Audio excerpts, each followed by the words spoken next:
Hello students. Next we starts modern Olympic Games.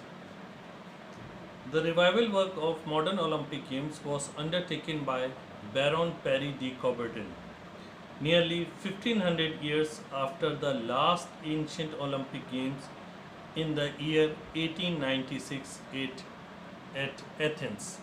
यानी बैरन peri D कॉबिटिन जो थे वो father of modern Olympic games भी कहे जाते हैं, क्योंकि एंशियंट टाइम का कल मैंने आपको इससे प्रीवियस वीडियो में बताया था कि एंशियंट टाइम में जो था कि थियोडस द किंग ने ये जो वैनिश कर दिए थे पूरे ओलंपिक से, एंशियंट ओलंपिक गेम्स, उसको 1500 ईयर्स बाद वापस बैरन पेरी डी कॉबर्टिन ने इसको रिवाइव किया, इसके रूल्स कुछ बनाए और वापस से ये ओलंपिक गेम्स लेकर आए, जिसका नाम पड़ा, क्योंकि उस समय मॉडर्न टाइम था तो मॉडर्न ओलंपिक गेम्स इसका नाम पड़ा।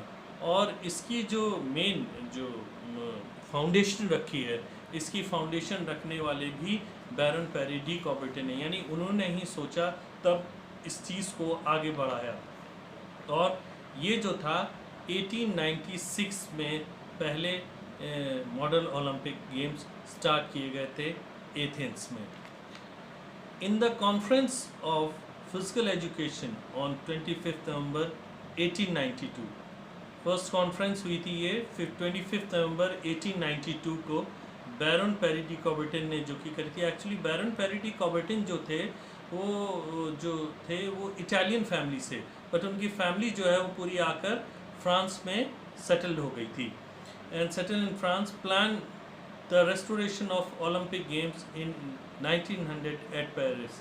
यानी उन्होंने ये प्लान किया बैरन पेरी डी कॉबर्टिन ने इस कॉन्फ्रेंस में कि क्यों ना हम जो है अपना ये 1892 में कॉन्फ्रेंस चल रही है और उस कॉन्फ्रेंस में प्लान किया जा रहा है, क्यों ना हम 8 साल बाद 1900 में ये मॉडर्न ओलंपिक गेम्स फर्स्ट कराएं।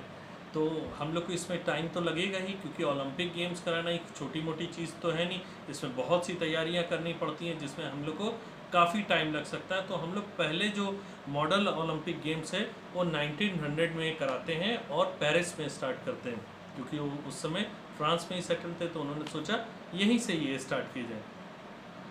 With motive to strengthen amateur sports to develop everlasting qualities for modern education, यानी मॉडर्न एजुकेशन को और एवरलास्टिंग डेवलप करने के लिए, ताकि ये कभी ख़त्म ना हो पाए ये गेम्स, और भी ऐसे रूल्स जो हैं वो बनाए गए। और कई रूल्स थे उसमें रेस्टोरेशन किया गया, पुराने रूल्स थे वो रेस्टोरेशन उसमें किया गया, वापस से उसको फिर से नया तौर पे बनाया गया। तो ये एक मॉडल एजुकेशन देने के लिए भी ये चीज़ स्टार्ट की गई थी, ताकि लोगों को पता चले कि बहुत से लोग 1500 ईयर्स का टाइम बहुत होता है, लोग भूल चुके होंगे क्या होता था ओलंपिक गेम्स एंशिएंट टाइम में।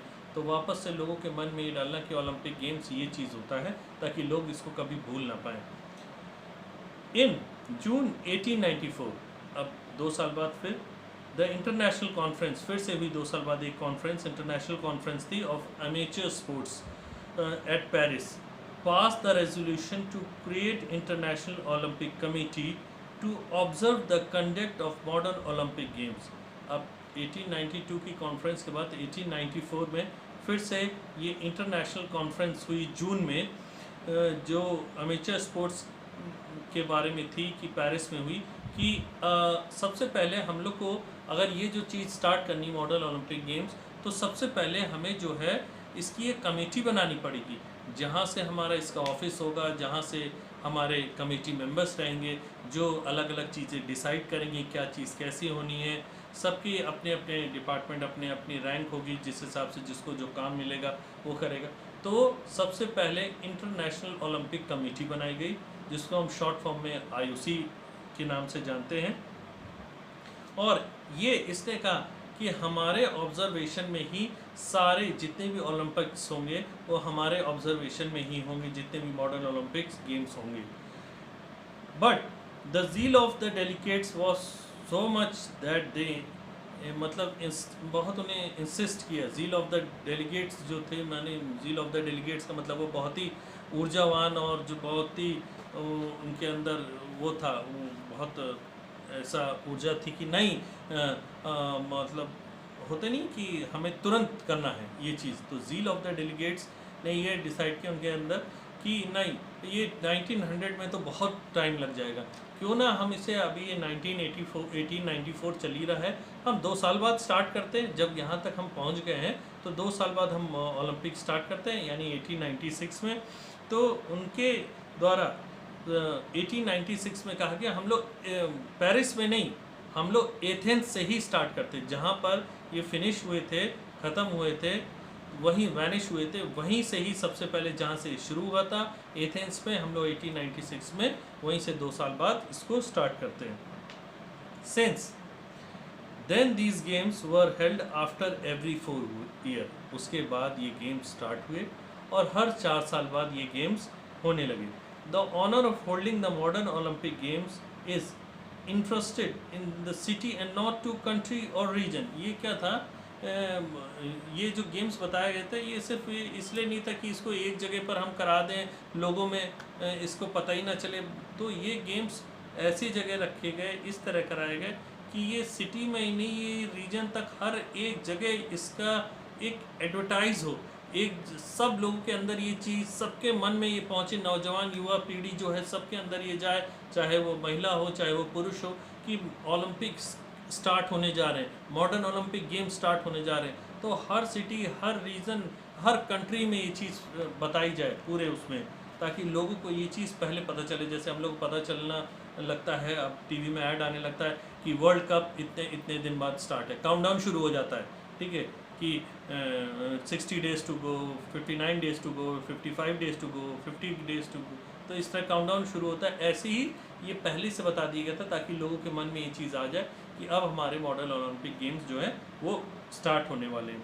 और इसका बताने का मकसद यही नहीं था, इसका बताने का मकसद ये था कि ये जो गेम्स हैं ये सिर्फ गेम्स के तौर पे नहीं, ये एक सेलिब्रेशन होगा, ये बहुत बड़ा सेलिब्रेशन, जैसे ग्रीस फेस्टिवल के रूप में एंशिएंट टाइम में मनाया जाता था, वैसे ही हम लोग मनाएंगे और इसको सेलिब्रेशन के तौर पे मनाएंगे, यानी एक हमारा सेलिब्रेट करेंगे इस चीज़ को। ये मॉडर्न ओलंपिक गेम्स जो हैं ये सारे सेलिब्रेट करके मनाए जाएंगे। उसके बाद 1896 में ये फर्स्ट मॉडर्न ओलंपिक्स गेम्स जो हैं वो स्टार्ट किए गए ग्रीस से यानी एथेंस में हुए, जिसमें जो है नंबर ऑफ जो कंट्रीज़ थी वो पार्टिसिपेट, ओनली 13 कंट्रीज़ ने उस समय नंबर ऑफ कंट्रीज़ ने पार्टिसिपेट किया था, और केवल ओनली 9 एक्टिविटीज़, उस समय 9 एक्टिविटीज़ सिर्फ की गई, और उस समय जो था वो एथलेटिक्स था, स्विमिंग था, जिम्नास्टिक था, रेसलिंग था और हॉर्स राइडिंग था। लेकिन वो जो गेम्स थे सबसे पहले वो सिर्फ मेंस के लिए थे, उसमें विमेंस पार्टिसिपेशन अलाउड नहीं था। उसके बाद फिर 4 इयर्स बाद 1900 में, 1896 के बाद 1900 में पेरिस में स्टार्ट हुए, ठीक है, फ्रांस। इसमें थोड़ी कंट्रीज, 3 कंट्रीज़ बढ़ी, यानी 19 के बाद 22 कंट्रीज़ आई, और उसके बाद नंबर ऑफ एक्टिविटीज़ और बढ़ा दी गई जो कि 17 हो गई, और उसके साथ साथ मोटो भी इसका अनाउंस किया गया। इसका मोटो जो बना वो सिटियस, ऑल्टियस और फोर्टियस बना, यानी फास्टेस्ट, हाईएस्ट एंड स्ट्रॉन्गेस्ट, ये इसका मोटो बना। इसमें इस बार सिर्फ मेंस नहीं, इसमें इस बार विमेंस का भी पार्टिसिपेशन किया गया। उसके बाद फिर 4 साल बाद 1904 में सेंट लुइस यानी यूएसए में हुआ ये, जिसमें कंट्रीज़ जो थी वो इस बार कम हो गई, 22 से सीधे 10 कंट्रीज़ कम हो गई, 12 कंट्रीज़ हो गई, और नंबर ऑफ एक्टिविटीज़ जो थी वो और भी ज़्यादा कम हो गई। वो पहले 9 थी, फिर 17 हुई, फिर उसके बाद 4 एक्टिविटीज़ हो गई। तो प्रॉपर स्पोर्ट्स किट कंपलसरी हो गई, क्योंकि इस समय जो पहले था कि आप किसी भी टाइप के कपड़े में खेल सकते थे जिसमें आपको सहूलियत हो, पहले ऐसे, लेकिन इस बार 1904 में प्रॉपर स्पोर्ट्स किट कर दी गई कि रेसिंग की अलग किट होगी, स्विमिंग की अलग किट होगी, जिम्नास्टिक की अलग किट होगी, हॉर्स राइडिंग की अलग किट होगी, यानी जो भी एक्टिविटीज़ बनी थी सब एक्टिविटीज़ की अपनी अपनी किट कर दी गई थी। उसके बाद 1908 आता है, 1908 में 1908 में लंदन यानी इंग्लैंड में हुआ। इसके बाद फिर से कंट्रीज़ बढ़ी, 22 कंट्रीज़ हो गई और एक्टिविटीज़ भी बढ़ गई, 21 हो गई। रेशियल डिफरेंसेस वर सीन, इस बार रेशियल डिफरेंसेस, सिर्फ ये गोरे लोग का गेम नहीं रह गया, इसमें जाति विभिन्न तरीके की जाति समूह जो थे वो सब सम्मिलित होकर इस बार डिफरेंस देखा गया कि सभी लोग जो हैं सम्मिलित होकर कर रहे हैं, चाहे वो गोरा हो, चाहे वो काला हो, चाहे वो किसी भी टाइप का हो, सब लोग के लिए ये सम्मिलित किया गया, क्योंकि उस टाइम में गोरे कालों का भेदभाव बहुत होता था, लेकिन ये रेशियल डिफरेंस जो थे इस बार देखने को मिले। उसके बाद 1912 स्टॉकहोम स्वीडन में हुआ, इस बार कंट्रीज़ ने पार्टिसिपेट किया 28 और एक्टिविटीज़ लेकिन कम हो गई बहुत ज़्यादा, जो कि थी सिर्फ 4। Women took part in swimming, इस बार विमेंस ने पार्टिसिपेशन तो शुरू कर ही दिया था पहले, लेकिन इस बार उन्होंने स्विमिंग में पार्टिसिपेशन उनका विमेंस का रखा गया, मतलब नई चीज़ें ये हो रही थी। उसके बाद 1916 बर्लिन जर्मनी, इस बार कंट्रीज पार्टिसिपेशन शो नहीं है, एक्टिविटी शो नहीं हुई, क्यों? क्योंकि उस समय फर्स्ट वर्ल्ड वार शुरू हो गया था। उसके बाद 1920 हुआ उसका 1920 हुआ एंटवर्प यानी बेल्जियम में, जिसमें 29 कंट्रीज़ ने पार्टिसिपेट किया और 22 एक्टिविटीज़ हुई। और इस बार 1920 में पहली बार ओलंपिक फ्लैग बनाया गया था, जो वो 1920 में एंटवर्प ओलंपिक गेम्स में रेस्ट किया गया। यानी इसका ओलंपिक फ्लैग की शुरुआत तो हो गई थी 1913 से ही, सजेस्ट कर दिया गया था 1930 में, लेकिन वो आते बनते डिज़ाइन होते होते वो पहली बार 1920 एट एंटवर्प ओलंपिक गेम्स में फ्लोन किया गया होस्ट स्टेडियम में। उसके बाद 1924 पेरिस फ्रांस, फिर अगेन उसके बाद फ्रांस में हुआ। उसके बाद नंबर ऑफ कंट्री का पार्टिसिपेशन इसमें बढ़ गया, करीब 44 कंट्रीज आई और एक्टिविटीज़ जो थी वो इस बार 18 रह गई। मार्च पास्ट इस बार इंक्लूड किया गया, ओपनिंग शोज़ हुए, ओपनिंग सेरेमनी हुई, पहले स्टार्ट हो जाते थे फर्स्ट डे से ही, लेकिन इस बार बहुत ग्रैंड सेलिब्रेशन के तौर पर बहुत ग्रैंड ओपनिंग की गई, मार्च पास्ट वगैरह इसमें किया गया, तो यानी कुछ चीज़ें और भी ज़्यादा इंक्लूड की गई। अब 1928 इस बार इंडिया के लिए बहुत अच्छा समय रहा था। ये एम्स्टर्डम हॉलैंड में हुआ। 46 कंट्रीज़ ने पार्टिसिपेट किया, 15 एक्टिविटीज़ हुई। ओलंपिक टॉर्च वॉज लिट, इस बार पहली बार ओलंपिक टॉर्च जो थी वो जलाई गई और India won first gold in hockey. उसके बाद इंडिया ने अपना पहला हॉकी का गोल्ड मेडल जीता। उसके बाद 1932 लॉस एंजलिस यूएसए में स्टार्ट हुआ। 37 कंट्रीज़ का पार्टिसिपेशन था। नंबर ऑफ एक्टिविटीज़ 15 थी। Olympic village was setup. India won second gold in hockey. उसके बाद नेक्स्ट फिर उसमें इंडिया ने फिर अपना हॉकी का गोल्ड मेडल जीता और इस बार ओलंपिक जो विलेज था वो उसका सेटअप हुआ, यानी ओलंपिक विलेज बनाया गया। जैसे कॉमनवेल्थ गेम्स में खेल गांव बनाए गए थे, इस बार इंडिया में ओलंपिक विलेज एक बनाया गया।